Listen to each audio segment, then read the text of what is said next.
Bonjour, je suis Eric Amsalem, fondateur de Florida Invest à Miami. J'aimerais vous parler aujourd'hui, bien qu'exceptionnelle, de la procédure d'éviction en Floride.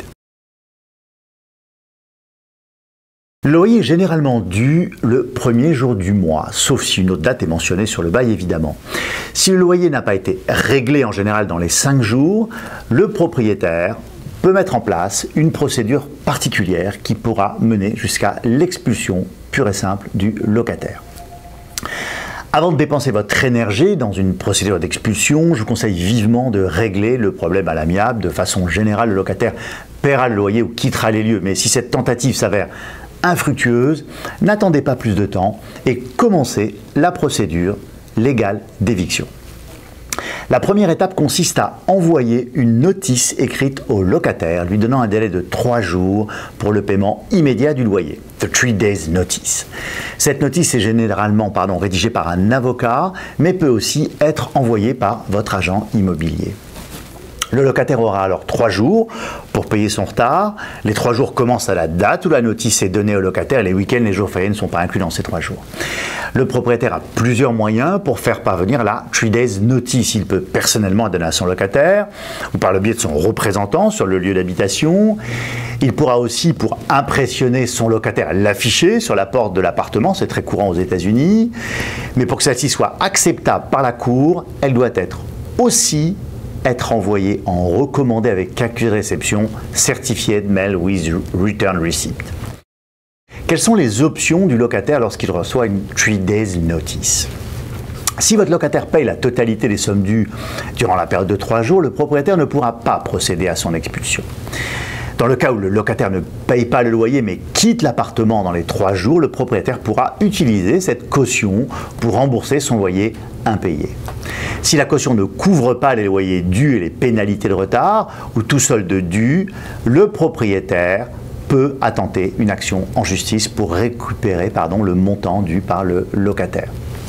Afin de faire expulser le locataire, le propriétaire doit d'abord légalement gagner l'éviction à la cour. Il est important que le propriétaire n'essaie pas d'empêcher le locataire d'entrer dans l'appartement, comme par exemple en changeant les verrous avant de commencer la procédure d'expulsion, car ça pourrait jouer en sa défaveur.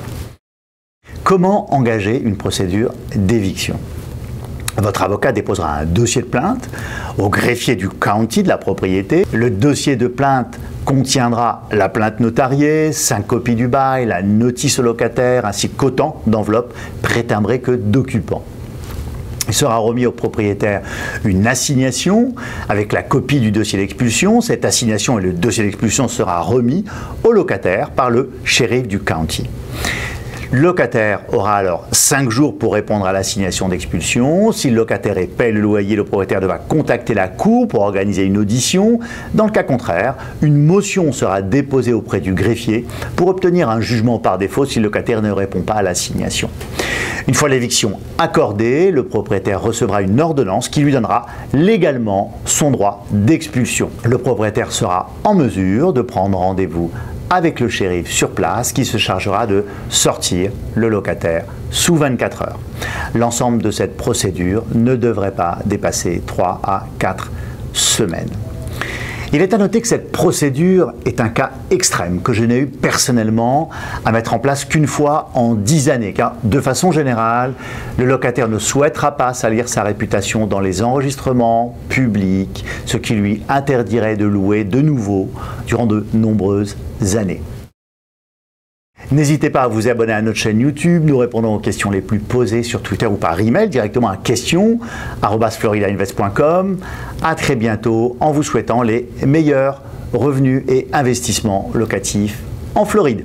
La présélection du locataire est effectuée en premier lieu par l'agent immobilier qui va collecter un certain nombre de documents afin que vous puissiez choisir le meilleur candidat au moindre risque. Celui-ci devra appliquer au moyen d'un formulaire type appelé Rental Application. Dans ce document, il sera demandé aux potentiels locataires des informations d'ordre